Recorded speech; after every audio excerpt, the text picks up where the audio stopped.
வணக்கம், welcome to malls kitchen. இன்னைக்கு நம்ம வீடியோவில் நல்ல மொறுமொறுன்னு காரசாரமான மஷ்ரூம் 65 வீட்டில் இருக்கிற பொருட்களை வச்சு ரொம்ப ஈஸியாக எப்படி பண்ணுறதுன்னு பார்க்கலாம் வாங்க.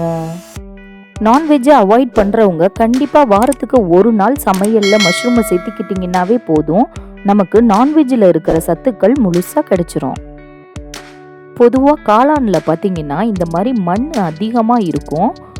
அதை ஈஸியாக ரிமூவ் பண்ணுறதுக்கு இந்த மாதிரி டைரெக்டாக டேப் வாட்டரில் வாஷ் பண்ணிக்கோங்க.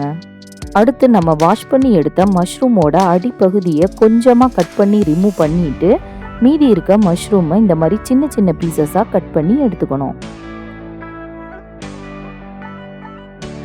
மஷ்ரூம் 65 செய்யறதுக்கு தேவையான பொருட்கள் 200 கிராம் மஷ்ரூம், 2 ஸ்பூன் கடலை மாவு, 2 ஸ்பூன் அரிசி மாவு, 2 ஸ்பூன் கார்ன்ஃப்ளவர், பொரிக்க எண்ணெய் தேவையான அளவு. அடுத்து அரை ஸ்பூன் இஞ்சி பூண்டு paste, 1 spoon Kashmir chilli powder, 1/4 spoon மிளகுத்தூள், 1/4 ஸ்பூன் கரம் மசாலா, அரை ஸ்பூன் லெமன் ஜூஸ், உப்பு தேவையான அளவு. ஃபஸ்ட்டு நம்ம மஷ்ரூம் மசாலா ரெடி பண்ணிடலாம். அதுக்கு ஒரு பவுலில் 2 ஸ்பூன் கடலை மாவு, 2 ஸ்பூன் அரிசி மாவு, 2 ஸ்பூன் கார்ன்ஃப்ளவர், அரை ஸ்பூன் இஞ்சி பூண்டு paste, 1 spoon Kashmir chilli powder, 1/4 spoon மிளகுத்தூள், 1/4 ஸ்பூன் கரம் மசாலா, உப்பு தேவையான அளவு, அரை ஸ்பூன் லெமன் ஜூஸ். இது எல்லாத்தையுமே சேர்த்து ஃபஸ்ட்டு நல்லா மிக்ஸ் பண்ணி விடணும். அடுத்து இது கூட கொஞ்சம் கொஞ்சமாக தண்ணி சேர்த்து கட்டி எதுவும் இல்லாமல் நல்லா கரைச்சிக்கணும். இந்த மசாலாவில் நம்ம ஃபுட் கலர் எதுவும் ஆட் பண்ணலை, காஷ்மீர் சில்லி பவுடரே நமக்கு நல்ல கலர் கொடுக்கும்.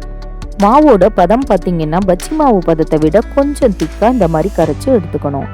அடுத்து இது கூட நம்ம கட் பண்ணி வச்சுருக்க 200 கிராம் மஷ்ரூமை சேர்த்து இந்த மசாலாவில் நல்லா மிக்ஸ் பண்ணி விட்டுறலாம். நான் இன்றைக்கி மஷ்ரூம் கம்மியான குவான்டிட்டியில் எடுத்துருக்கிறதுனால அப்படியே மசாலாவில் போட்டு மிக்ஸ் பண்ணிட்டேன். சப்போஸ் நீங்கள் மஷ்ரூம் 65 அதிக குவான்டிட்டியில் பண்ணுறீங்கன்னா மஷ்ரூமை கொஞ்சம் கொஞ்சமாக மசாலாவில் ஆட் பண்ணிக்கோங்க. ஏன்னா டைம் ஆக ஆக மஷ்ரூம் தண்ணி விட ஆரம்பிச்சிடும். இப்போ நம்ம மஷ்ரூமை எண்ணெயில் பொரித்து எடுக்க போகிறோம். அதுக்கு கடாய் ஒன்று அடுப்பில் வச்சு நல்லா ஹீட் ஆனோன்னே பொரிக்க தேவையான அளவு எண்ணெய் நல்லா சூடானோன்னே மசாலாவில் பிரட்டி வச்சுருக்க மஷ்ரூம்ஸை ஒவ்வொன்றா எண்ணெயில் சேர்த்துடலாம்.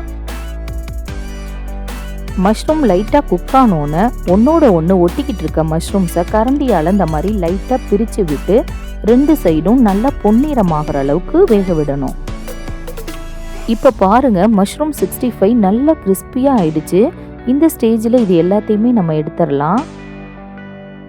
நான்வெஜ் சாப்பிட முடியாத சில மாதங்களில் இந்த மஷ்ரூம் 65 செஞ்சு சாப்பிட்டு பாருங்கள், சிக்கன் 65 சாப்பிட்ற ஃபீல் நமக்கு அப்படியே கிடைக்கும்.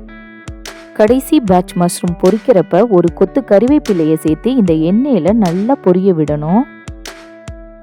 இந்த மாதிரி 65 செய்யறப்ப கறிவேப்பிலையை பொரிச்சு சேர்த்தோன்னா ஃப்ளேவர் ரொம்ப சூப்பராக இருக்கும். சாப்பிட்றப்ப கறிவேப்பிலையும் நல்லா கிறிஸ்பியாக இருக்கும். நல்லா மொறுமொறுன்னு காரசாரமான மஷ்ரூம் 65 தயாராகிடுச்சு. மஷ்ரூமில் பார்த்தீங்கன்னா அதிக அளவில் கால்சியம் சத்துக்கள் நிறைஞ்சிருக்கு. அதனால் மஷ்ரூம் அவாய்ட் பண்ணுற நம்ம குட்டீஸுங்களுக்கு இந்த மாதிரி 65 செஞ்சு கொடுத்தீங்கன்னா கண்டிப்பாக அவங்க விரும்பி சாப்பிடுவாங்க. இந்த வீடியோ உங்களுக்கு பிடிச்சிருந்தா லைக் பண்ணுங்கள், மறக்காமல் ஷேர் பண்ணுங்கள். நன்றி.